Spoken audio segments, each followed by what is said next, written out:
Bonjour Madame, Messieurs, nous allons aujourd'hui vous présenter le séminaire sur la justice environnementale. La justice environnementale est apparue à la fin du 19e siècle avec le contexte des problèmes de racisme, des déchets et des discriminations aux États-Unis.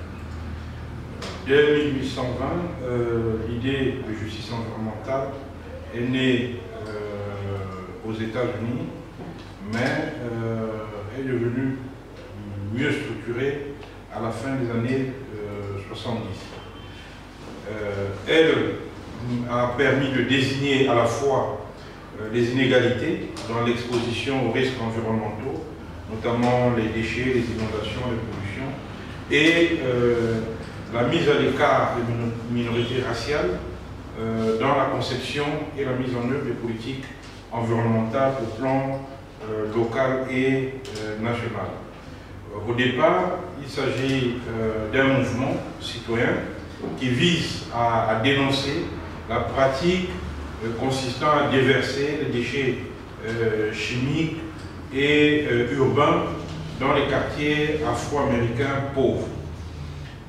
À la lumière donc de nombreuses études qui ont été menées, il est apparu que les pouvoirs publics ne se préoccupaient pas des rapports inégalitaires qui se créaient dans l'environnement urbain entre les populations riches et blanches et les populations pauvres et noires. La question centrale de ce séminaire est donc la suivante. Comment juger les problèmes relatifs aux dégradations environnementales et sur quoi porte la justice environnementale? Accessoirement, nous faisons une jonction avec la problématique de la justice climatique pour s'interroger sur la réparation des conséquences liées au changement climatique. La justice environnementale pose donc la problématique des inégalités auxquelles sont confrontées les populations face aux pollutions et aux dégradations de l'environnement. Ces préoccupations ont émergé dans le cadre des mouvements civiques aux États-Unis et se sont développés un peu partout dans le monde. Ainsi, la justice environnementale ne se limite pas au contentieux de l'environnement. Elle envisage de dépasser les limites étroites des procédures judiciaires pour prendre en compte des problématiques plus globales comme celles liées à la défense des générations futures, aux problèmes des changements climatiques, à la criminalisation de l'écocide, aux préjudices écologiques, etc. Par ailleurs, il convient également de souligner que la justice environnementale est un mouvement de défense des droits de l'homme qui entend utiliser les procédures juridictionnelles nationales ou internationales pour défendre les groupes vulnérables, les minorités, les pauvres contre les expositions, les inégalités et les discriminations environnementales. Le mouvement pour la justice environnementale est issu du mouvement écologiste avec lequel il forme une forme de symbiose à partir des années 1950 et on voit que sur cette base se constitue en effet une revendication de type politique pour que les externalités négatives liées à l'environnement, notamment les déchets, ne soient plus simplement le fardeau des populations riches ou des minorités raciales, notamment les populations noires aux États-Unis. La question de la gestion des déchets s'était d'ailleurs déjà manifestée au sein du mouvement pour la justice environnementale et du mouvement pour les droits civiques. La veille de son assassinat en avril 1968, Martin Luther King était allé soutenir d'ailleurs une grève des éboueurs à Memphis, dont la plupart des protagonistes étaient noirs. Ces éboueurs protestaient contre la dangerosité et l'insalubrité de leurs conditions de travail, ainsi que les bas salaires qui leur étaient versés contrairement à leurs collègues blancs. Ce mouvement interagit avec d'autres courants écologistes contemporains, notamment le mouvement pour la justice climatique. Parmi les revendications majeures se trouve la reconnaissance de la dette écologique contactée par les pays du Nord envers ceux du Sud, surtout tout au long des périodes coloniales et postcoloniales. La spécificité de la justice environnementale, c'est qu'elle pose la question des inégalités écologiques, non simplement à l'échelle globale, mais comme un mouvement qui s'intéresse aux personnes, à leur mode de vie, à leur quartier, etc. Et dans le contexte aujourd'hui, aux conséquences des changements climatiques sur le développement, sur les contrées, les villages, les rivières, etc. Donc, c'est quelque chose de très pratique qui touche la vie quotidienne des gens. Et l'on voit que les inégalités environnementales sont d'ailleurs le résultat des inégalités et des discriminations politiques. Les catégories populaires et les minorités raciales ont en général une propension moindre à recourir à la loi pour empêcher l'enfouissement des déchets toxiques à proximité de leur quartier. C'est l'une des raisons pour lesquelles l'État se débarrasse de ces déchets dans ces endroits-là. Leur capacité à se mobiliser efficacement, à faire mouvement est également en principe faible. En revanche, les représentants des classes supérieures, des classes aisées, savent mettre à contribution les ressources du droit pour se faire entendre. Ils savent également jouer de la crainte des élus d'être l'objet de sanctions électorales lors des scrutins futurs. Nous allons aborder donc cette problématique de la justice environnementale autour de 7 études de cas que nous compléterons avec quelques éléments prospectifs sur la justice climatique. Il y a 7 affaires. Ce ne sont pas les seules affaires, mais ces affaires sont emblématiques et permettent aujourd'hui de se faire une idée du parcours accompli depuis plus d'un siècle sur la problématique de la justice environnementale. Il s'agit de l'affaire Love Canal de 1978, de l'affaire des déchets à Warren, de la catastrophe de Bhopal, de l'affaire Erika, de l'affaire Obo Koala, de l'affaire de l'aubergine BT et de l'affaire de l'agent Orange. La première affaire, c'est l'affaire Love Canal en 1968. Cette affaire est considérée comme l'une des affaires emblématiques qui, pour la première fois, a introduit la question de la justice environnementale dans l'espace médiatique et l'espace public. De quoi s'agit-il? Les chutes du Niagara aux États-Unis rugissent et vaporisent depuis des siècles une forme de brume, c'est un endroit agréable. Et à partir de 1890, ces petites villes avaient jailli le long des rives du fleuve. William Love est un homme charismatique qui a une vision optimiste et qui veut utiliser les chutes du Niagara comme un lieu touristique. Mais pour créer un environnement touristique complet, il imagine la création d'un canal de 11 km destiné à alimenter la région de l'électricité et l'hydraulique. Ce projet n'ira pas très loin. Pourquoi? Parce qu'en 1893, la dépression économique dissuada les investisseurs de se risquer davantage. Et le projet, tel qu'il fut imaginé par William Love, fut abandonné. Love, cependant, changea donc ses plans et décida de créer un passage de transport maritime jusqu'au-delà des chutes du Niagara, en allant jusqu'au lac Ontario. Et par le petit canal qu'il avait construit, il a imaginé une cité moderne avec des parcs et des maisons tout au long du lac. Il creusa donc son petit canal, il arracha les arbres, la végétation, éventra le sol, construit quelques maisons, et ces maisons furent rapidement achetées.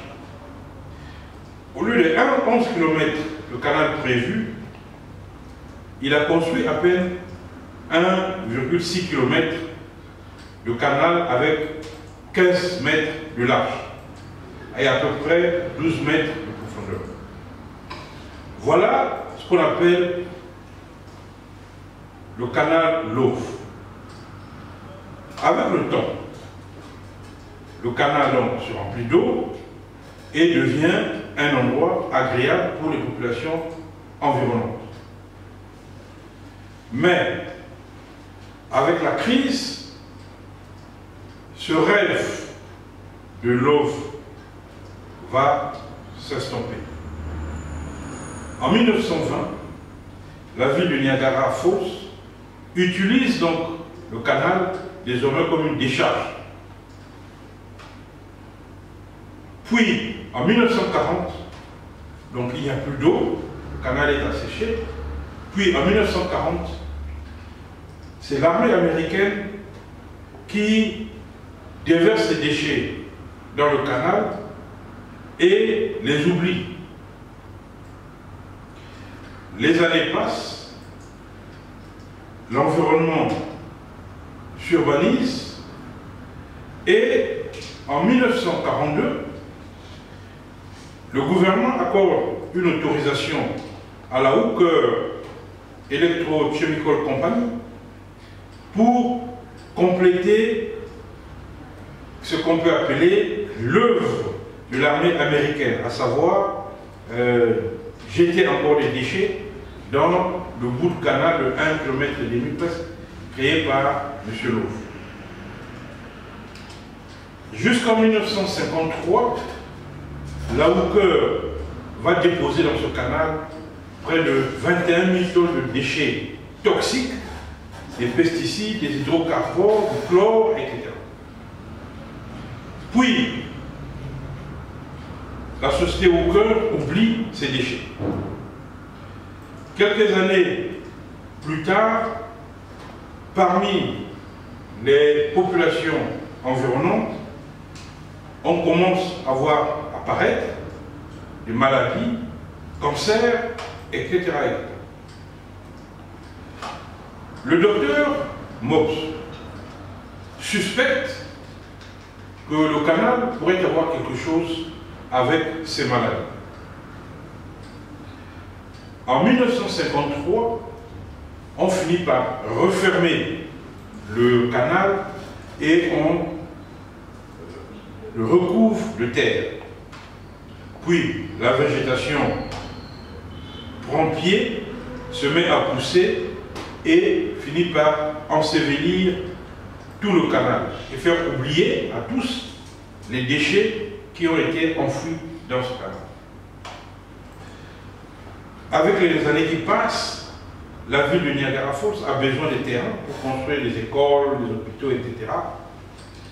Et c'est dans ce contexte-là que la ville de Niagara décide donc de construire de nouvelles écoles sur le terrain du canal. Mais le risque des déchets laissés par la Hooker Electrochemical Company n'est pas évoqué. Puis, quelques élus vont faire pression sur la compagnie en la menaçant d'expropriation. Pour la somme d'$1, la compagnie accepte de se débarrasser totalement de la propriété de son terrain, accepte donc de vendre ce terrain, qu'elle sait bien un terrain pollué et maudit, Mais la Hooker vend le terrain à la ville de Niagara Falls en faisant écrire dans l'acte de vente une clause en quelques lignes, 17 lignes, par lesquelles elle explique les dangers liés à la construction sur site. Donc, l'acte de vente comprend une clause en petits caractères où la Hooker indique que pendant des années, elle a entreposé des déchets dans le canal Love.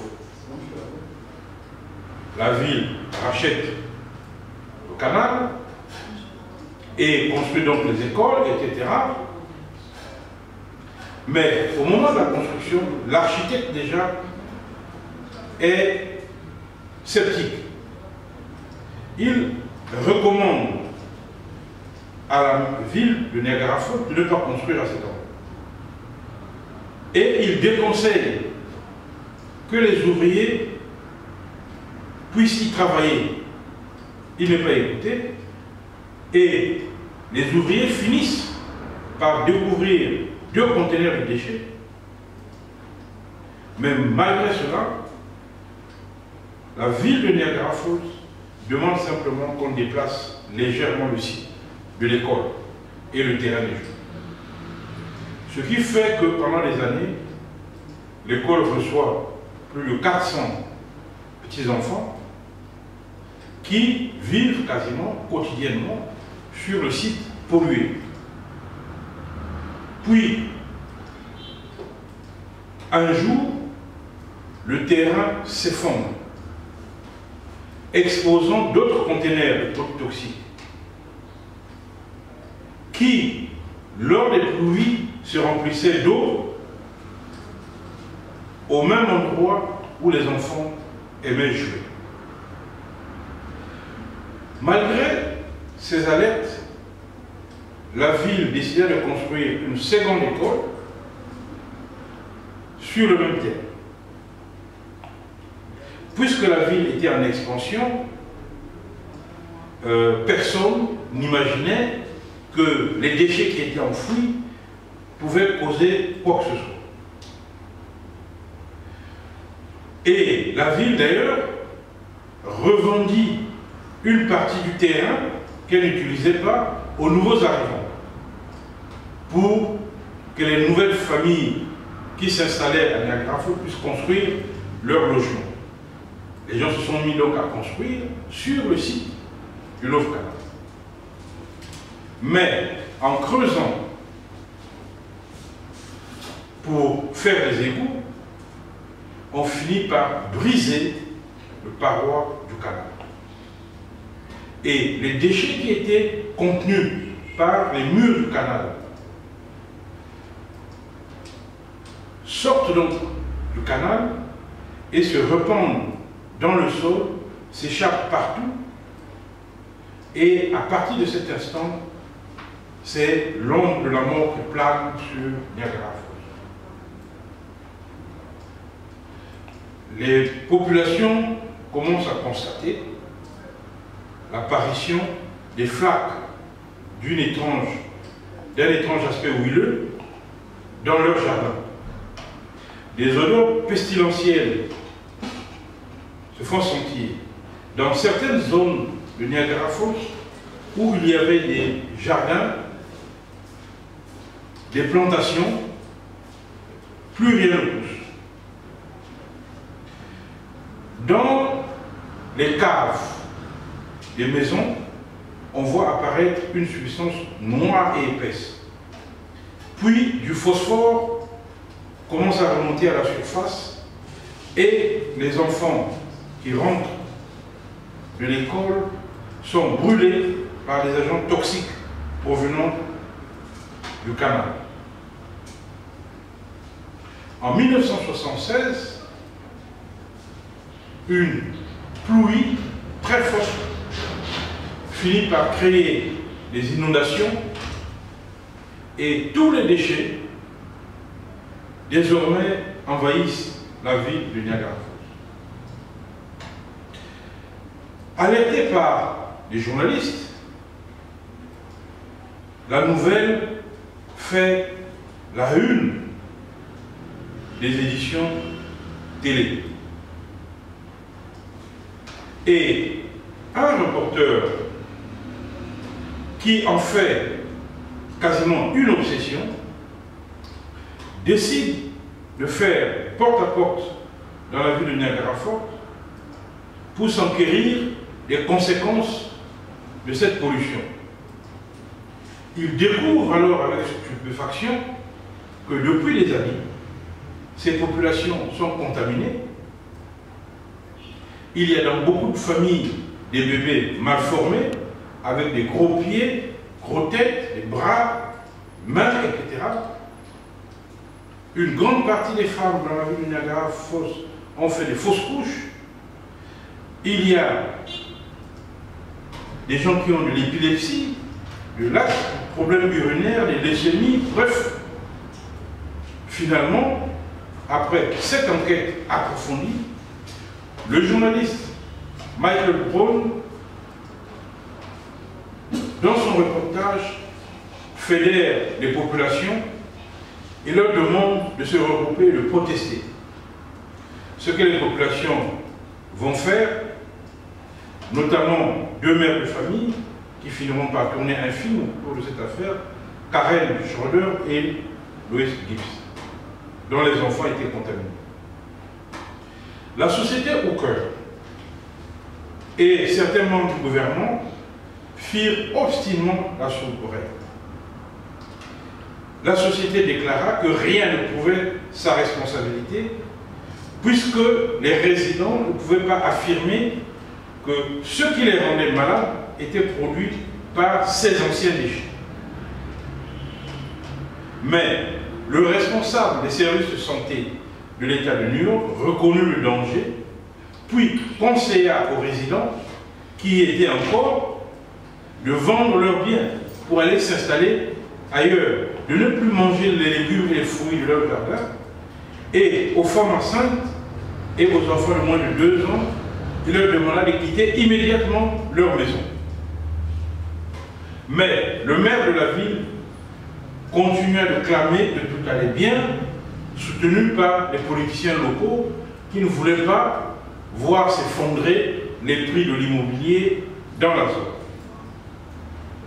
Mais, avec le départ des populations, les 2 écoles furent fermées et démolies. La Hooker refusa malgré tout de reconnaître sa responsabilité. En 1978, l'affaire Love Canal devient un problème politique national. Les gens qui avaient acheté les terrains, qui voulaient les revendre, ne trouvaient plus de clients, puisque personne ne pouvait aller acheter un terrain là où il y avait un problème. Avec la pression politique, le président Jimmy Carter déclara l'état d'urgence sanitaire fédéral le 7 août dans la zone de Niagara Falls. Il fit construire des tranchées pour diriger les déchets vers les égouts et 800 familles qui restaient encore à Niagara Falls furent déplacées et leurs maisons remboursées. La compagnie, qui entre-temps avait décidé de changer de nom, s'appelait désormais Occidental Petroleum, fut également condamnée à payer 129 millions de dollars en restitution. Mais la bataille s'engagea donc entre l'État et la compagnie qui refusait de payer parce qu'estimant qu'il n'y avait pas une preuve du lien entre les déchets et les maladies. Cette première affaire, l'affaire Love Canal, est donc une histoire qui montre les rapports de force qui, même aujourd'hui encore, existent entre, d'un côté, les sociétés multinationales qui sont puissantes, qui disposent des armes financières, les gouvernements et les populations victimes. Les morts de Love Canal n'ont jamais été indemnisés. Quelques familles ont pu obtenir un logement, ont pu obtenir l'indemnisation de l'État, mais pas grand-chose. Et jusqu'à aujourd'hui, il reste dans la zone des gens qui ont des cancers, des malformations, etc. C'est donc notre première affaire, pour introduire à l'idée que la justice environnementale n'est pas une question simplement d'aujourd'hui, c'est une vieille affaire qui s'est inscrite dans les rapports difficiles entre les entreprises, les gouvernements et les citoyens. La deuxième affaire, c'est l'affaire des déchets à Warren. L'affaire de Warren est considérée comme l'acte de naissance officiel du mouvement pour la justice environnementale. C'est le point de départ du cycle de protestation dont l'une des expressions nées aux États-Unis dispose aujourd'hui d'importantes ramifications dans le monde. De quoi s'agit-il? À l'automne 1982, les habitants du comté de Warren, dans le nord-est de la Caroline du Nord, se sont mobilisés pendant 6 semaines contre l'installation d'une décharge de déchets toxiques. 4 ans plus tôt, en 1978, une entreprise de gestion des déchets industriels avait entreposé illégalement dans la région d'importantes quantités de déchets, notamment des déchets de peinture, des déchets de produits électriques, toxiques, etc. Une fois ces déchets découverts, l'État de Caroline du Nord décida d'acquérir un terrain pour les enfouir. Plusieurs endroits furent envisagés, mais on opta finalement pour un terrain à proximité de la ville de Warren. Les résidents du lieu s'y opposèrent parce qu'ils craignaient pour leur santé, puisque tout le monde savait que c'était des déchets toxiques et qu'il s'agissait des substances cancérigènes. Ces populations entamèrent une action en justice, afin d'empêcher que les déchets soient entreposés proches de leur maison. Mais après 2 ans de procédure judiciaire, le tribunal rejeta leur requête. C'est alors que la protestation citoyenne, au regard de fait judiciaire, prit une forme extrajudiciaire. Ces populations décidèrent donc de se manifester, de boycotter, de rentrer dans la désobéissance civile, de faire des marches, des meetings, couper parfois la route, pour empêcher que ces déchets inondent leur environnement. Plus de 500 personnes vont être arrêtées lors de ces manifestations. Mais malgré tout, le mouvement n'obtient pas l'abandon du projet. Et les déchets furent quand même entreposés à Warren. Il a fallu attendre le début des années 2000 pour que le site de Warren soit contaminé. Au départ, les arguments avancés par les protestataires contre la décharge avaient trait à la pollution de l'environnement par les substances cancérigènes. Cependant, à mesure que le mouvement s'élargit et devient plus politique, ces arguments changèrent de nature. Si l'État choisit d'enfouir ces déchets à cet endroit, disaient les résidents et les protestataires, c'est parce que l'État considère que la majorité des gens qui vivent dans la ville de Warrenton ne sont que des Noirs et des Noirs pauvres. Autrement dit, la décision d'installer la décharge a un fondement raciste et discriminatoire. Il est clair que cette idée que les populations pauvres ne pourront que difficilement obtenir gain de cause devant la justice, était au cœur de ce débat. Et on voit très bien que plus de 75% des gens qui vivaient à Warren étaient des Noirs et pauvres. Alors qu'il y avait d'autres endroits dans la ville où le maire avait envisagé de mettre les déchets, et finalement il a décidé de tout mettre à Warren. Les protestataires faisaient remarquer que cette injustice dans la localisation des déchets toxiques était devenue quasiment une politique dans l'ensemble du pays. C'est-à-dire que les maires choisissent les lieux où sont concentrées les populations pauvres et souvent noires pour y entreposer des déchets. Des déchets qu'ils vont chercher dans les quartiers riches, souvent occupés par les populations blanches qui ne veulent pas s'encombrer de leurs déchets. On constate donc que derrière cette idée de justice environnementale se profile également l'idée de la lutte contre les discriminations et les inégalités. C'est vrai qu'on peut dire que la discrimination raciale n'est pas forcément intentionnelle de la part des pouvoirs publics, puisque les pouvoirs publics n'ont pas décidé que la majorité des Noirs devaient être pauvres. Mais le lien établi entre la racialité et la pauvreté permettait de conclure qu'il y avait une volonté manifeste du maire de déposer les déchets avec l'idée que ces populations, surtout noires, ne pourront rien faire contre la mairie en justice. Une étude a été menée en 1987 par une église baptiste.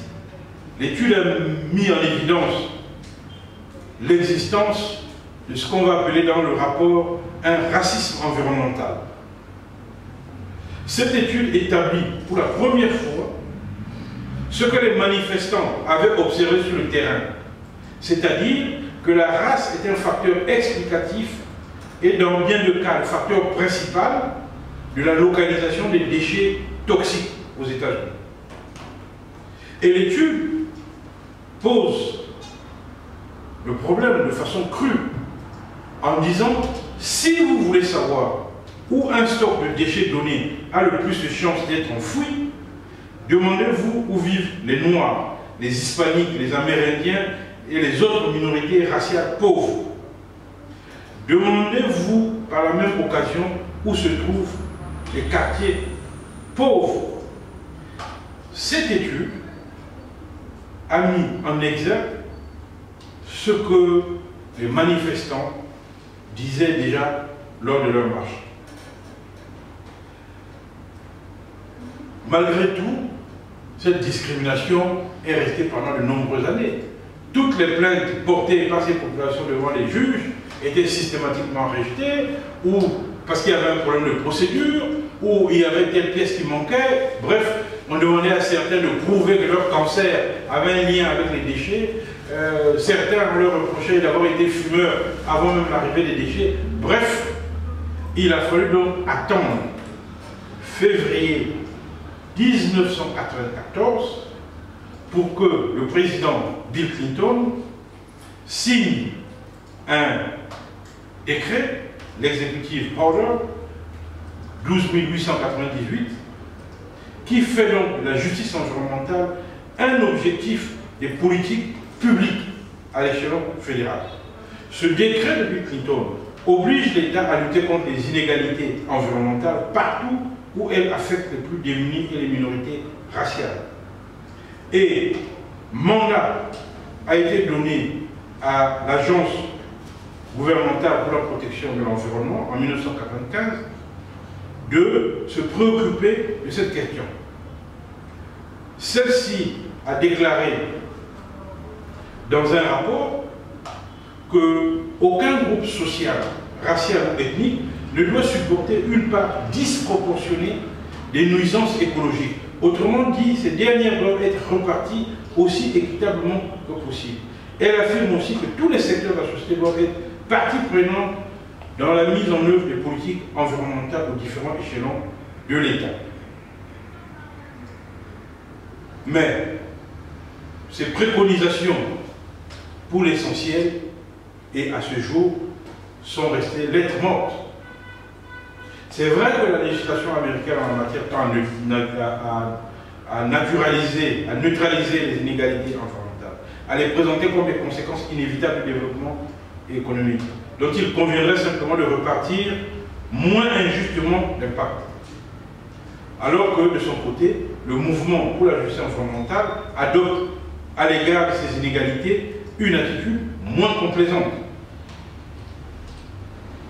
Et on a vu naître, à partir des années 2000, le mouvement NIMBY, Not in my backyard, pas dans mon jardin, qui désigne les stratégies d'évitement des sacrifices privés au détriment de l'intérêt général. Ce mouvement repose sur des considérants de classe, de race et de genre. Et ce mouvement se sert de l'histoire du comté de Warren pour montrer que certains fermiers blancs refusent de voir leur terre polluée, mais malgré tout prennent leur pollution pour aller jeter chez les autres. Il fallait donc mettre en évidence ce problème. Celui qui pollue doit payer, ou en tout cas doit être tenu pour responsable. On verra le développement de ce principe au travers de droit international en environnement avec le principe pollueur-payeur. La troisième affaire, c'est la catastrophe de Bhopal. Bhopal se trouve en Inde. Dans la nuit du 3 décembre 1984, il y a une explosion à l'usine d'une firme américaine, la Union Carbide, qui produit des pesticides. Cette explosion a dégagé près de 40 tonnes de produits toxiques dans l'atmosphère de la ville. La même nuit, 3828 personnes trouvèrent la mort.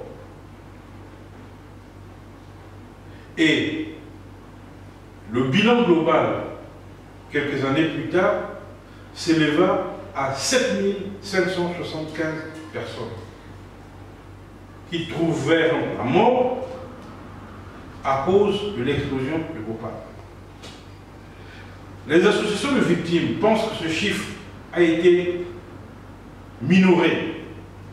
Les associations de victimes parlent du chiffre entre 20 000 et 25 000 morts suite à l'explosion de l'usine de Bhopal. Et pour ces associations de victimes, le gouvernement ne compte que les personnes qui sont décédées immédiatement. Or, beaucoup de personnes ayant inhalé des gaz toxiques sont mortes bien plus tard, puisqu'on a constaté lors de l'accident qu'il y avait près de 300 000 personnes malades à cause de la catastrophe.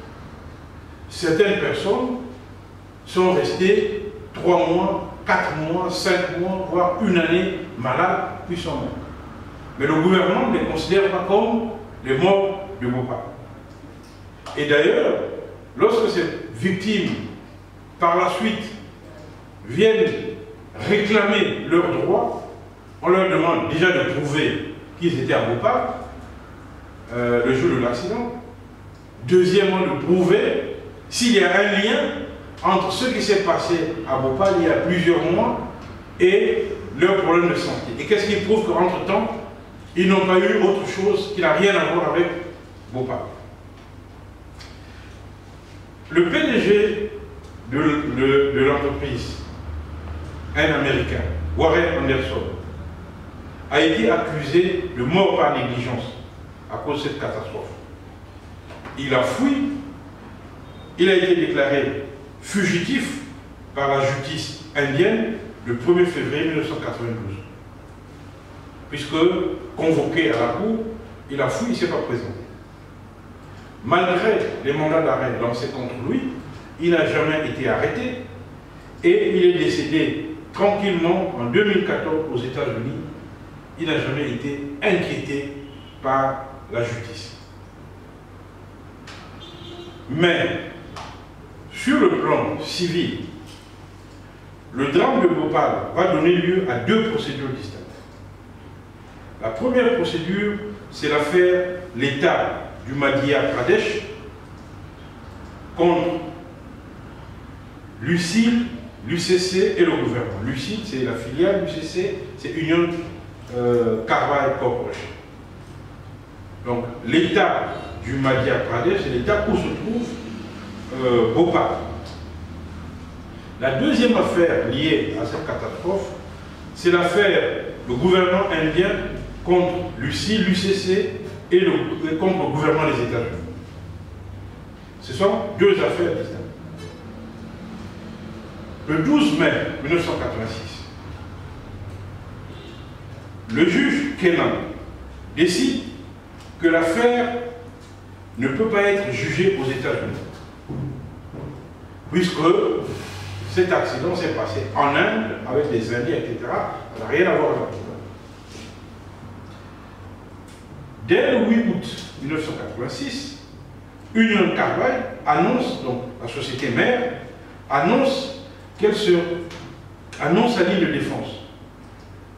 Elle affirme que le produit en question, qui s'appelle le MIC, ce produit réagit violemment au contact avec l'eau. Ce qu'aucun employé indien ne devrait ignorer. Donc, s'il y a une explosion, c'est que quelqu'un a mis ce produit en contact avec l'eau. Donc, ce n'est pas un accident, c'est plutôt un sabotage des Indiens. Et pour cette raison, Union Carbide dit que c'est plutôt elle qui est la victime, toute son usine a été sabotée par les Indiens. De son côté, le gouvernement indien adopte d'abord une ligne dure contre Union Carbide, refusant systématiquement toutes les offres d'aide, de dons ou de coopération de la part des États-Unis, et décide de démontrer la responsabilité directe d'Union Carbide dans l'affaire. Le gouvernement indien demande une indemnité de 15 milliards de dollars en compensation et décide que le cas soit jugé aux États-Unis, où il y a une jurisprudence abondante pour ce type d'affaires. Ainsi, le gouvernement indien fait appel de la décision du juge Kennan, déclarant les juridictions américaines incompétentes. Le 17 novembre 1986, Union Carbide publie des comptes rendus d'enquête soulignant le fait que l'introduction délibérée de grandes quantités d'eau dans le réservoir a provoqué le désastre. Et le 21 novembre de la même année, un représentant d'Union Carbide annonce le nom de l'employé indien qui est coupable de ce geste et dit que cet Indien doit être poursuivi et c'est lui qui est responsable du sabotage de l'usine Union Carbide. Malgré l'appel formé par le gouvernement indien aux États-Unis, le gouvernement indien est débouté le 14 janvier 1987 par la Cour d'appel de Manhattan. La Cour d'appel de Manhattan précise dans son jugement que Union Carbide n'est pas directement impliquée dans cette affaire. C'est plutôt sa filiale en Inde qui est concernée par cette affaire. Et cette filiale est une entité légale indépendante. Et cette filiale est dirigée par des Indiens et n'emploie que des Indiens. Donc c'est une affaire totalement indienne. Et pendant ce temps, Union Carbide continue à accumuler des preuves et voudrait que M. Soundarajan, présenté comme le témoin clé, puisse être entendu. Le 17 décembre 1987, Union Carbide dénonce le fait que la Cour du district de Bhopal veut lui faire payer un montant provisoire de 270 millions de dollars avant même les audiences. Ce qui n'était d'ailleurs une procédure normale. Puisque ce que le tribunal indien voulait, c'est qu'il fallait déposer un montant provisoire dans le cas où vous êtes condamné, pour que vous ne puissiez pas fuir. Le 18 janvier 1988, les Américains décident de faire appel de cette décision devant la haute cour de l'État de Madhya Pradesh pour faire annuler l'ordonnance intimant à Union Carbide de payer une provision de 270 millions de dollars. Le 4 avril, le juge Sethi confirme les provisions pour dommages imposées par la Cour de Bhopal, mais augmente le montant, ramène plutôt le montant, au lieu de 270 millions, le juge Sethi dit qu'il faut payer 192 millions. Mais Union Carbide résiste, ne veut pas payer. Le 10 mai 1988, Union Carbide s'appuie sur une étude publiée par un cabinet américain, le cabinet Arthur Little, qui confirme la thèse du sabotage. Alors, sur la base de cette étude, les Américains font appel auprès de la Haute Cour fédérale indienne du jugement de la Haute Cour de l'État du Madhya Pradesh, 4 avril. Le 8 septembre 1988, la Haute Cour fédérale indienne, finalement et curieusement, donne raison aux Américains. Et le 14 octobre, le juge de la Cour du district de Bhopal est dessaisi de l'affaire. Le juge qui avait ordonné de payer 270 millions est dessaisi de l'affaire au profit d'un autre juge. Et pendant 4 ans, plus rien. Le juge saisi, le nouveau juge est resté tranquille. Et il a fallu attendre 1949 pour que la Cour suprême indienne rende un verdict. Cette fois-là, la partie américaine est condamnée à verser 470 millions de dollars. La décision de la Cour suprême indienne provoque de nombreux remous. La Cour est accusée de faire la politique parce que les sommes imposées sont extrêmement élevées. Finalement, il y a une pression politique sur l'Inde. Les États-Unis menacent de retirer leurs investissements en Inde si de telles décisions sont mises en exécution. On peut dire que jusqu'à aujourd'hui, de nombreuses familles de Bhopal attendent toujours l'argent de Union Carbide. Rien, absolument rien, n'a été payé à ce jour. Cette affaire montre encore le cynisme des sociétés multinationales qui profitent des failles juridiques et qui se cachent derrière les pressions politiques pour peser sur les décisions des gouvernements des pays en développement. L'affaire de la catastrophe de Bhopal est une affaire où il y a eu des dizaines de milliers de morts. Et pourtant, Union Carbone a toujours refusé de payer, a toujours voulu être indemnisé à cause du sabotage de son usine, mettant plus en avant son intérêt économique que la vie de milliers d'Indiens qui sont morts déjà la nuit, puis quelques années plus tard. La quatrième affaire, c'est l'affaire de l'Erika en 1999. Quatrième cas, l'affaire Erika, 1999. C'est le 12 décembre 1999 que l'Erika pétrolier battant pavillon maltais en provenance de Dunkerque en France et à destination de Livourne en Italie, transportant 37 000 tonnes de fioul pour le compte de la société Total, a fait naufrage au large des côtes de la Bretagne, en France. Au cours des jours suivants, les côtes françaises vont être souillées avec du fioul lourd sur près de 400 km et près de 150 000 oiseaux sont morts, près de 250 000 tonnes de déchets pétroliers seront récoltés. L'Erika était un vieux navire construit au Japon en 1975 qui est quasiment à la fin de sa vie. Au cours de sa carrière, le navire change 8 fois d'armateur et de nom, 3 fois de pavillon, 3 fois de société de classification et 4 fois de gestionnaire nautique. C'est quasiment une épave.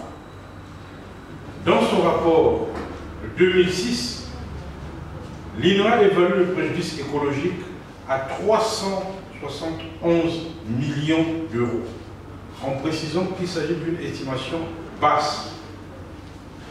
Mais le groupe Total verse initialement 200 000 € pour le nettoyage des plages. Sur les 371 millions d'euros évalués, Total débourse 200 000 € pour le nettoyage des plages. Les dommages et intérêts réclamés par plus de 100 parties civiles avoisinent le milliard d'euros. Mais les demandes de nombreuses organisations et associations sont déclarées irrecevables. C'est le Fonds d'indemnisation des pollutions, le FIPOL, et l'assureur du navire, le Steamship Mutual, qui acceptent de verser en décembre 2002 sur le milliard d'euros évalué par les victimes. L'assureur accepte de verser 53 millions d'euros. Et le FIPOL rappelle que le plafonnement des versements est fixé à 182 millions d'euros.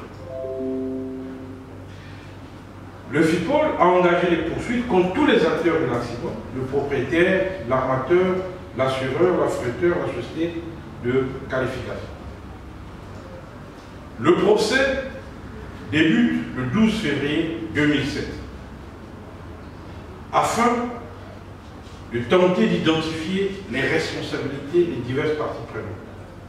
Parmi les 15 accusés figurent notamment le propriétaire italien de l'Erika, Giuseppe Savarese, et son gestionnaire Antonio Pola, le commandant indien du navire, Carun, la société de classification italienne Rino, 4 responsables de secours à terre accusés d'avoir multiplié les dysfonctionnements, la société Total, un de ses directeurs juridiques et 2 de ses filiales. Le procès est marqué par la présence de candidats à la présidentielle en France et des personnalités politiques, des communes surtout touchées par la catastrophe. Le procès va durer 4 mois, en sachant qu'il y a eu près de 7 ans d'enquête pour aboutir à 15 personnes poursuivies. Le procès réunissait 49 témoins et experts et une cinquantaine d'avocats. C'est quasiment le premier procès de la sorte en France. Commencé donc le 12 février 2007 Il va se terminer le 13 juin 2007. Le tribunal correctionnel de Paris va rendre donc son jugement près de 6 mois plus tard, le 16 janvier 2008. Coupable de faute caractérisée, le groupe Total et RINA sont condamnés à l'amende maximale pour les sociétés, à savoir 375 000 €. L'armateur Giuseppe Savarez et le gestionnaire Antonio Pollara à l'amende maximale pour les particuliers, 75 000 €. Les autres revenus, dont le capitaine du navire, sont relaxés. Total, reconnu coupable de pollution maritime par les magistrats, doit verser 192 millions d'euros d'indemnisation aux parties civiles au titre des dommages et intérêts, dont 13 millions au titre du préjudice écologique. Le jugement est long, près de 300 pages, mais le 25 janvier, Total décide de faire appel de cette condamnation tout en décidant également de verser le début des dommages internes. Le 30 mars 2010, la Cour d'appel de Paris confirme les condamnations et porte le montant des indemnisations de 192 millions à 200 millions d'euros. Mais exonère la compagnie pétrolière, donc Total, de sa responsabilité civile, selon une convention internationale qui stipule que les propriétaires et affecteurs ne peuvent être condamnés civilement pour des faits de pollution dans la mesure où il existe un fonds d'indemnisation prévu à cet effet, c'est-à-dire le FIPOL. Total décide de se pourvoir en cassation, malgré cela, sur les dispositions pénales de la décision de la Cour d'appel. Son avocat arguant une compatibilité entre la loi française de 1983 sur le délit de pollution et une incompatibilité plutôt entre la loi française de 1983 sur le délit de pollution et les conventions internationales de Montego Bay et Martin. L'avocat général, Paul Cassation, demande en avril 2012 l'annulation de l'ensemble de la procédure judiciaire, estimant que la justice française n'est pas compétente sur ce dossier. Puis, le 25 septembre 2012, la Cour de cassation ne suit pas ses conclusions. Elle rejette le pourvoi dans son intégralité, confirme la responsabilité de l'affecteur et valide le principe jurisprudentiel du préjudice écologique. Si l'indemnisation du préjudice écologique pur a été confirmée, l'intérêt premier de l'arrêt de la Cour d'appel est d'avoir indiqué que les préjudices patrimoniaux et extra-patrimoniaux subis par les sujets de droit relèvent des préjudices subjectifs. Et le préjudice écologique, quant à lui, non subi par un sujet de droit, mais lésant un intérêt que le droit protège, appartient au préjudice objectif. En effet, le préjudice écologique souffre d'une absence de caractère personnel, les dommages environnementaux n'étant pas subis par des sujets de droit pouvant revendiquer le statut de victime. La nature étant dans l'incapacité de demander réparation de son dommage personnel, car elle n'est pas une personne juive. Donc, reconnaître le préjudice écologique implique la consécration d'un nouveau droit subjectif à l'environnement, capable d'offrir un statut juridique à la nature pour lui permettre de se défendre ou d'être défendu. Dans un premier temps,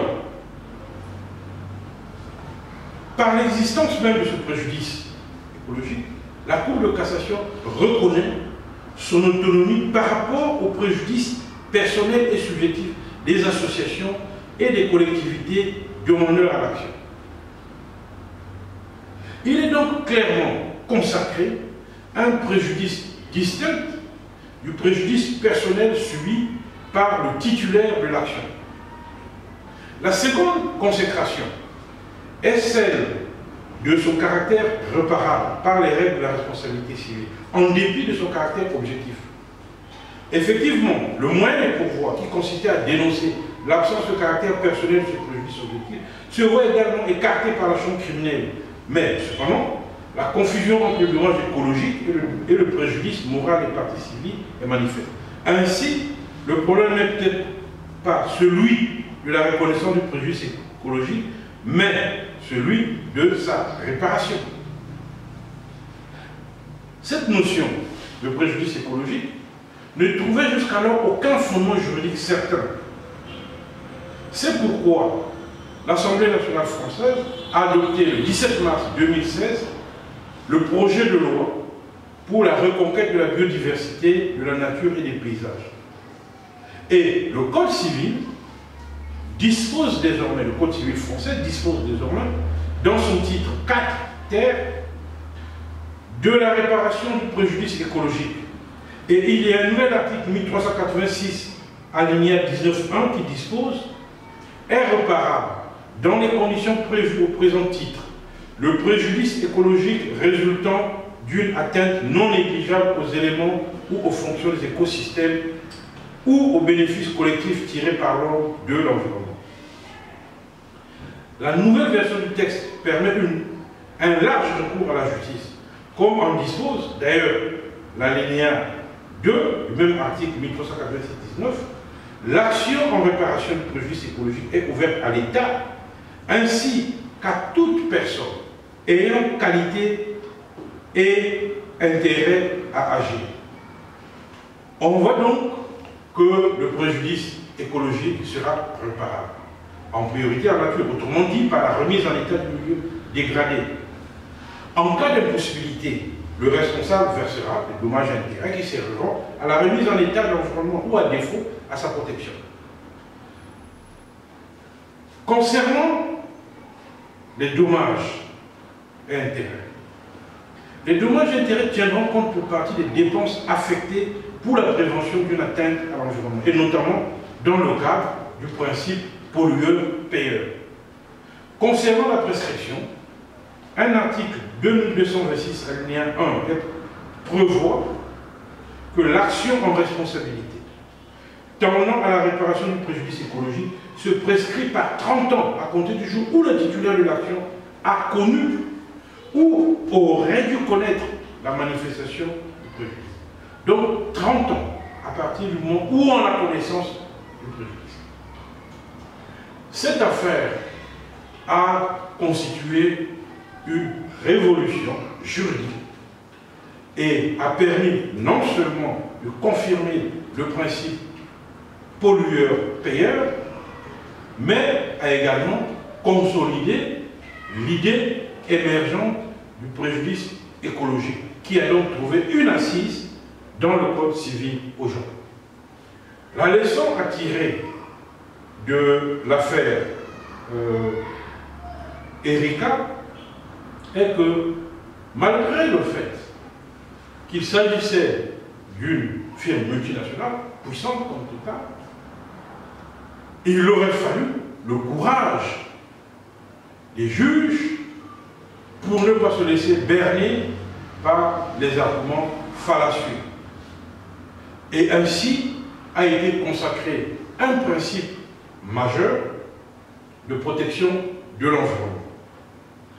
Après l'affaire Erika, voyons ce qu'il en est de l'affaire Probo Koala. Le 19 août 2006, 550 tonnes de déchets toxiques dérivés du pétrole ont été déversés dans la ville d'Abidjan par la société Trafigura en partenariat avec une entreprise ivoirienne de retraitement, la société Tomi. La capitale économique ivoirienne se réveillait dans une puanteur insoutenable. Toute la nuit, il y a eu une odeur mortelle des produits déversés par le navire Probo Koala dans différents sites de la ville d'Abidjan. La puanteur dégagée par les déchets du Probo Koala provoqua des épidémies, des nausées, des diarrhées, des démangeaisons des infections oculaires, cela fut la grande catastrophe écologique sans précédent en Côte d'Ivoire. Si on avait identifié près de 17 morts la nuit où les produits furent déversés, on a pu compter près de 34 400 empoisonnements et probablement des dizaines, des milliers d'autres cas, puisque beaucoup d'Abidjanais ont fui la ville alors même qu'ils étaient contaminés. Donc, n'ont pu être comptabilisés que les victimes qui n'ont pas pu fuir la ville. Cette affaire illustre très bien le côté mafieux et le caractère voyou de certaines sociétés qui considèrent l'Afrique comme la poubelle du monde, en venant y déverser les déchets venant de partout. Après une dizaine d'années, il y eut beaucoup de tractations. L'argent versé par Trafigura, une dizaine de millions d'euros versés par Trafigura, au titre de l'indemnisation des victimes. Cet argent a été distribué par le gouvernement ivoirien de manière aléatoire, discriminatoire, sinon suspicieuse. On a vu des personnes qui n'étaient pas à Abidjan se déclarer victimes et celles qui étaient ne pas être reconnues comme victimes. Plusieurs tentatives d'arnaque et de fraudes aux indemnités furent dénoncées. En 2007, Trafigura est parvenu à signer un accord avec l'État ivoirien et donc a versé la somme de 152 millions d'euros pour nettoyer la ville d'Abidjan, notamment les sites qui étaient contaminés, et il fallait indemniser également les victimes contre l'abandon des poursuites par l'État ivoirien. Mais au moment où nous parlons, de nombreuses victimes n'ont jamais vu le moindre héros de cet arme. Et seuls quelques responsables de second rang Trafigura ont été condamnés. Surtout à Abidjan, on a continué et on continue toujours de s'interroger des conséquences sanitaires, puisque on a vu l'augmentation des cancers auprès des populations vivant dans les zones concernées. On a vu également poindre des malformations à la naissance. Mais le gouvernement ivoirien, depuis 2015, dit qu'il n'y a plus aucune contamination, donc aucune revendication. Cette affaire non seulement montre le caractère voyou de certaines sociétés, mais également le cynisme de certains gouvernements du pays en développement, qui, une fois l'argent empoché, au lieu de se soucier des victimes, des vraies victimes, et de procéder à une vraie dépollution, promet des mirages aux victimes et au pays. Il y a donc là une question importante de justice. Quel autre mécanisme aurait pu être utilisé? Mais peut-être que les victimes pourraient saisir les mécanismes internationaux des droits de l'homme pour se plaindre contre l'État ivoirien, qui n'aurait pas peut-être fait tout ce qui pouvait être nécessaire pour défendre et faire reconnaître leurs droits. Mais c'est une autre affaire. Après l'affaire Probo Koala, La sixième affaire, c'est l'affaire de l'aubergine BT. Suite à une demande d'enquête formulée en février 2010 par le groupe de soutien environnemental GSE, une ONG indienne, l'autorité nationale de biopiraterie en Inde a conclu le 20 juin 2011 que le développement de l'aubergine BT est bien un cas de biopiraterie et que l'autorité nationale de biopiraterie, l'ANB, allait s'engager juridiquement pour poursuivre les responsables. Instituée par la loi indienne de 2002 sur la biodiversité, l'ANB a établi que le consortium qui s'occupait de cette aubergine, au sein duquel on trouvait l'entreprise Maïko, qui est une filiale de Monsanto en Inde, le consortium qui a développé l'aubergine BT avait utilisé des variétés d'aubergines locales sans autorisation préalable de l'autorité compétente et sans accord des communautés locales, comme le prévoit la loi indienne. La procédure juridique devrait viser donc, d'une part, à confirmer que l'acte de biopiraterie est bien constitué et, d'autre part, à identifier les responsabilités respectives.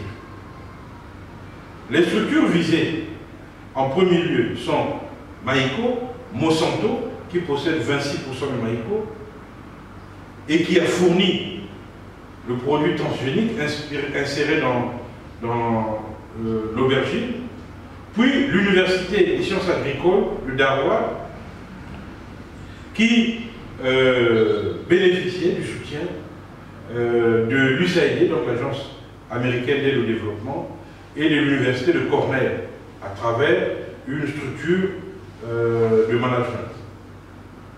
Le 28 février 2012, l'ANB a confirmé sa décision de porter plainte contre Maïko Monsanto, l'Université des sciences agricoles de Darwin, pour acte de biopiraterie. 8 mois après avoir acté la possibilité d'une action en justice et 2 ans après la plainte initiale déposée par le GSE, la NBA a décidé de porter plainte. La procédure contentieuse a pourtant été brusquement abandonnée. En guise de justification, l'ANB invoque l'insuffisance de personnel et d'expertise technique pour mener à bien cette accusation. Et l'ONG, donc, à l'origine de l'affaire, a lancé une pétition pour contester cette décision. La question qui s'est posée, c'est, dans cette affaire, comment juger une firme multinationale comme Monsanto. Cette question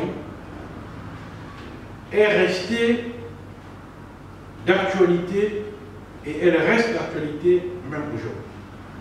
Elle a conduit à l'organisation le 15 et 16 octobre 2016 à La Haye, aux Pays-Bas, d'un tribunal international contre Monsanto. Pendant 2 jours, les témoins, les scientifiques, les juristes se sont succédés pour dénoncer les crimes de Monsanto, notamment ses OGM et son produit Roundup, un herbicide à base de glyphosate. Face à 5 juges, 5 anciens juges internationaux, on a montré toutes les conséquences des produits de Monsanto. Les enfants malformés, les cancers, le bétail malade, les rivières polluées, les sols pollués, détruits, les terres et les semences confisquées, les études dénigrées. Monsanto développe toute une stratégie mondiale pour dénigrer, critiquer et parfois attaquer en justice toutes les personnes, toutes les entreprises qui osent dénoncer ces produits. Les juges du tribunal Monsanto ont montré qu'il était possible que les actions contre Monsanto aboutissent.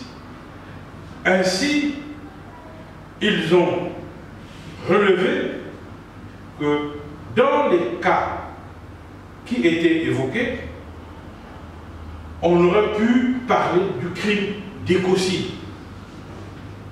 On parle de génocide pour les êtres humains, on parlerait d'écocide pour la nature, c'est-à-dire Monsanto détruit tout ou partie de la nature de façon systématique. Il est vrai que le crime d'écocide n'est ni reconnu par une convention internationale, ni considéré comme étant un élément coutumier. Mais c'est une idée qui fait son chemin. Il est fort à parier que demain, certaines conventions internationales pourraient être adoptées à ce sujet, ou celles qui existent pourraient être amendées pour intégrer ce crime d'écocide. Et l'on voit que certaines batailles commencent à être gagnées contre Monsanto. Un agriculteur français, Paul François, a réussi à obtenir une décision de justice contre Monsanto, a fait condamner Monsanto. Même si la firme multinationale n'a pas accepté de verser un seul centime et a décidé plutôt d'aller en cassation contre ce pauvre agriculteur, il n'en reste pas moins que c'est déjà un exemple. Et ces exemples ne font que se multiplier. Dans le même cas, un agriculteur burkinabé a constaté en 2008 que ses moutons et ses chèvres mouraient après avoir brouté dans un champ de coton. Une étude a démontré que ce champ de coton était cultivé avec l'appui de Monsanto qui avait introduit du coton transgénique à base des produits BT. La gendarmerie auquel s'est plaint le pauvre paysan lui a conseillé d'envoyer les feuilles de coton en question pour analyse au laboratoire de Monsanto. Alors que c'est Monsanto qui était suspecté. Mais comme les analyses faites par Monsanto n'ont pas conclu que les plantes de Monsanto étaient responsables de la mort des animaux, Monsanto a réclamé au pauvre paysan de lui rembourser les frais de l'analyse, de lui payer 2 500 000 francs comme frais d'analyse. Le paysan étant trop pauvre pour payer 2 500 000, Monsanto lui a dit, c'est très simple, si vous vous taisez, on vous réclame pas l'argent. Mais si vous continuez à protester, on vous réclamera les 2 500 000 et probablement on fera saisir vos chèvres. On voit dans cet exemple, et c'est un exemple parmi tant d'autres, comment une société multinationale qui est prise la main dans le sac retourne l'affaire à son profit contre un pauvre paysan qui est intimidé, menacé de se taire. En content d'intimider ses victimes, le groupe se livre allègrement au pantouflage. C'est-à-dire, Monsanto finance des tas de chercheurs qui produisent des tas de rapports pour démontrer que les produits Monsanto sont bons. Alors que d'autres études rigoureuses, indépendantes, montrent depuis de nombreuses années que les produits Monsanto affectent la fertilité humaine et animale, que l'agent orange contient de la dioxine qui provoque des malformations congénitales et des cancers, que l'herbicide Monsanto, qui est à l'origine des plus grands scandales sanitaires avec le glyphosate, est très dangereux et pourtant le glyphosate continue à être utilisé par les agriculteurs européens. Donc on voit la toute-puissance de cette société qui menace l'équilibre écologique du monde avec ses OGM et ses divers produits. Le tribunal Monsanto, l'AE, a pris appui sur les principes directeurs relatifs aux entreprises et droits de l'homme, adoptés au sein de l'ONU en 2011. Et le tribunal a évalué également les actions de Monsanto au regard du crime d'écocide. Et le tribunal a examiné l'opportunité de réformer le statut de Rome, créant la Cour pénale internationale, afin d'y inclure le crime d'écocide et de permettre la poursuite des personnes physiques et morales soupçonnées d'avoir commis ce crime. Le terme écocide a été utilisé pour la première fois en 1972 par le Premier ministre suédois Olof Palme pour qualifier la guerre du Vietnam et l'épandage de défoliants, l'agent orange, par l'armée américaine sur les forêts vietnamiennes. La notion d'écocide n'a pas encore une réelle assise juridique. Elle repose sur la notion de sûreté de la planète et entend criminaliser les dommages graves et durables commis à l'encontre des écosystèmes dont dépend la vie des populations, mais aussi contre ce que nous appelons les communs planétaires, l'espace, l'atmosphère, les fonds marins, l'Antarctique, etc. Dans cette définition, pas besoin de prouver l'intention de nuire à la nature. Aucun chef d'entreprise ne dira qu'il a foré le sol dans le but de nuire à la nature. Une personne doit pouvoir être poursuivie si elle avait conscience que ses actes pouvaient avoir de telles conséquences. Condamner un écocide, même non intentionnel, permet de mettre en place un vrai principe de précaution universel et contraignant. Le but du jeu n'est pas de mettre tout le monde en prison, mais le seul moyen de mettre fin à l'impunité de certains patrons d'entreprise, c'est de les contraindre à restaurer le milieu naturel endommagé.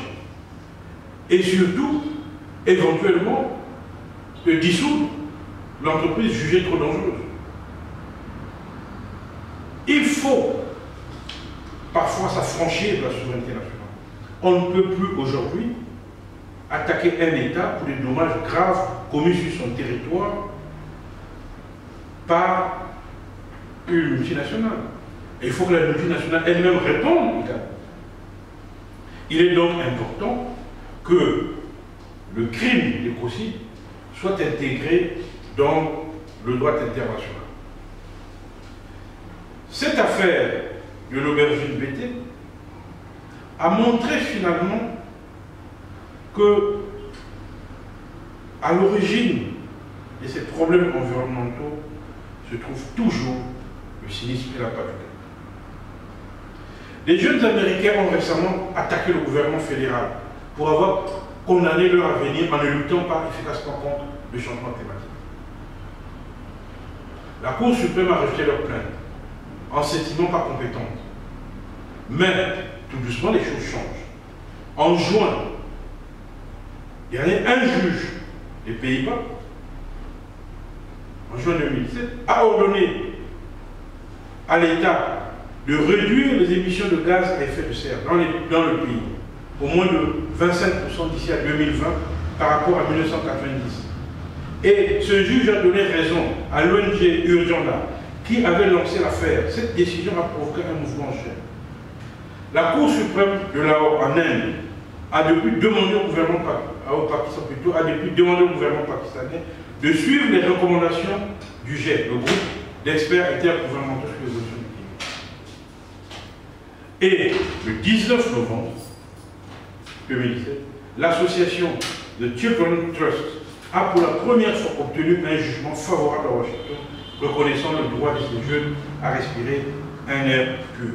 Il est vrai, on a vu l'échec de la procédure engagée par le maire de New York contre les firmes pétrolières le maire de New York a engagé une action en justice en accusant ces firmes multinationales de provoquer le changement climatique qui coûte très cher à la ville de New York compte tenu de l'augmentation du niveau de la mer.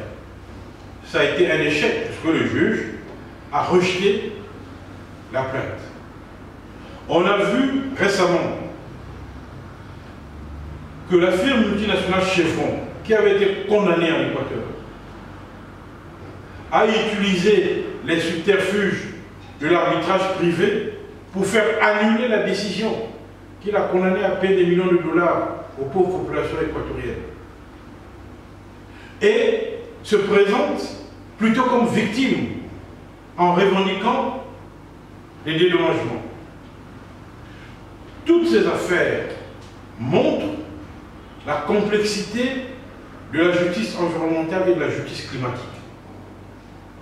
Mais il y a un chemin qui se met en place et qui devra permettre d'asseoir une forme de responsabilité environnementale et climatique distincte et qui pourrait également permettre la mise en route du crime d'écocide, pourquoi pas, devant la Cour pénale internationale, si l'Assemblée des États partie en consent. La 7e affaire, c'est l'affaire de l'agent Orange. L'affaire de l'agent Orange est une vieille affaire qui marque l'actualité internationale depuis de nombreuses années. Elle est vieille, mais elle est récente. De quoi il s'agit? Une vieille dame vietnamienne, devenue française, âgée de 72 ans, Madame Tran Tong Ka, déclare qu'elle avait été dans la résistance vietnamienne à l'époque, quand elle était jeune. Et lors de la guerre du Vietnam, elle a été contaminée par l'agent Orange que l'armée américaine déversait sur les forêts vietnamiennes. Elle a perdu beaucoup dans sa vie. Elle décide donc, au mois de mai 2014, d'attaquer devant le tribunal de grande instance d'Evry, en France, 26 compagnies chimiques américaines, dont Monsanto. Donc, près de 40 ans après la fin de la guerre du Vietnam, cette dame accuse ces sociétés d'avoir produit l'agent Orange qui a été déversé par l'aviation américaine sur les forêts vietnamiennes et que cet agent Orange a fait de milliers de victimes. Il faut rappeler qu'à partir de l'année 1962, le gouvernement des États-Unis d'Amérique a lancé l'opération Ranch Hand, ouvrier agricole, et a déversé plus de 80 millions de litres d'agent Orange sur la partie sud du Vietnam. Cet agent Orange a provoqué beaucoup de dégâts. Massivement répandu pour détruire la couverture végétale qui enveloppait et protégeait les résistants vietnamiens, cet acide qui contient de la dioxine s'est disséminé à travers les forêts, les ruisseaux, les nappes phréatiques et a contaminé progressivement la faune, la flore et les habitants du pays. Entre 1961 et 1971, Monsanto, qui produisait l'agent Orange, est devenu un partenaire de l'armée américaine. Et ce produit sera massivement déversé par l'aviation américaine au-dessus des forêts vietnamiennes. Dans les années 1970, des Américains vétérans de la guerre du Vietnam, qui eux aussi ont été contaminés, puisqu'ils combattaient sur le même terrain. Les militaires donc, américains, les anciens militaires américains, les vétérans, intentent une action contre le producteur de l'agent orange. Donc Monsanto va se retrouver aux côtés de 6 autres entreprises comme accusées dans un procès pour empoisonnement. Et en 1987, les 7 producteurs de l'agent orange sont condamnés à verser 180 millions de dollars à un fonds de compensation destiné aux soldats américains. Durant le procès, Monsanto va s'évertuer à présenter ses études scientifiques pour démontrer qu'il n'y a pas de lien entre l'exposition à la dioxine et les cancers dont souffrent les vétérans. Mais tout le monde saura plus tard que ces études présentées par Monsanto étaient des études farfelues et biaisées. Début 2004, une plainte est déposée au tribunal de première instance de New York-Est par les victimes maintenant vietnamiennes de l'agent orange. Les victimes américaines ayant obtenu 180 millions de dollars. Les victimes vietnamiennes, à leur tour, déposent plainte. Mais, curieusement, le juge Jack Weinstein, le même qui avait décidé d'allouer 180 millions de dollars aux vétérans américains, déboute les victimes vietnamiennes. Il estime que les Vietnamiens doivent porter leur plainte chez eux, alors que Monsanto, le siège se trouve aux États-Unis. Les victimes vietnamiennes se pourvoient devant la Cour d'appel fédérale de New York. Mais la Maison-Blanche se mêle de l'affaire. À la suite de quoi, avec les pressions venant de partout, la justice américaine rejette les demandes des victimes vietnamiennes. Les victimes vietnamiennes ne se fatiguent pas, vont jusqu'à la Cour suprême. Mais, début 2009, ces victimes apprennent que la Cour suprême a rejeté leur appel sans même l'avoir examiné au fond, pour des simples questions de forme. Donc, un total de milliers et de milliers de victimes vietnamiennes sont ainsi balayées de l'histoire par un simple problème de forme. Mais dans la guerre du Vietnam, il y avait d'autres soldats, des Sud-Coréens, qui avaient été embrigadés par l'armée américaine. Un total donc de près de 16 000 vétérans sud-coréens, victimes aussi de l'agent orange, ont décidé, puisque la justice américaine avait dit que c'est la justice de vos pays qui est responsable, les Sud-Coréens ont saisi en 1989 la justice sud-coréenne contre les firmes américaines, réclamant l'équivalent de 3,5 milliards de dollars de dommages financiers. Il a fallu attendre le 12 juillet 2013 pour que la justice sud-coréenne donne raison à seulement 39 vétérans sur les 16 000. La Cour sud-coréenne estime avoir retenu et qu'il a été prouvé une corrélation épidémiologique entre l'agent orange et les maladies développées par les vétérans sud-coréens qui ont combattu aux côtés des Américains. Ainsi, la justice sud-coréenne a ordonné à Monsanto et à d'autres chimiques, donc un de ses partenaires, de leur verser un total de 315 000 € pour les 39 intérêts.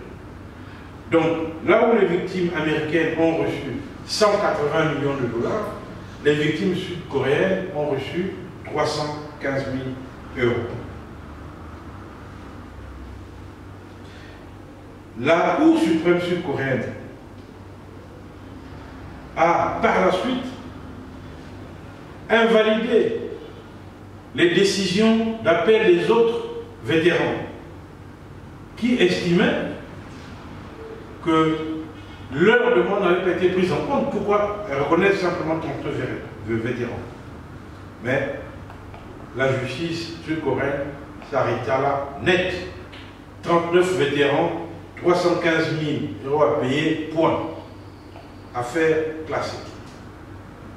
Donc, au vu de toutes ces expériences, Madame Nga, malade,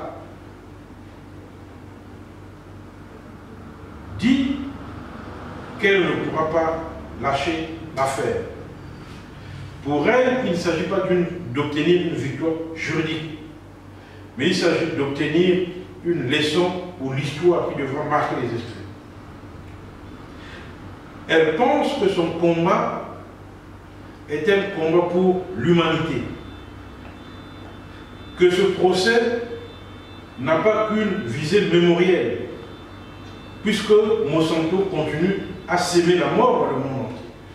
Pour Madame Nga, ce procès concerne plutôt les générations futures. Monsanto a décidé de ne pas répondre à la plainte de Madame Nga et a décidé plutôt de dénigrer cette dame en la traitant d'utopie sur tous les noms, etc. Mais finalement, la plainte de Madame Nga a été jugée recevable.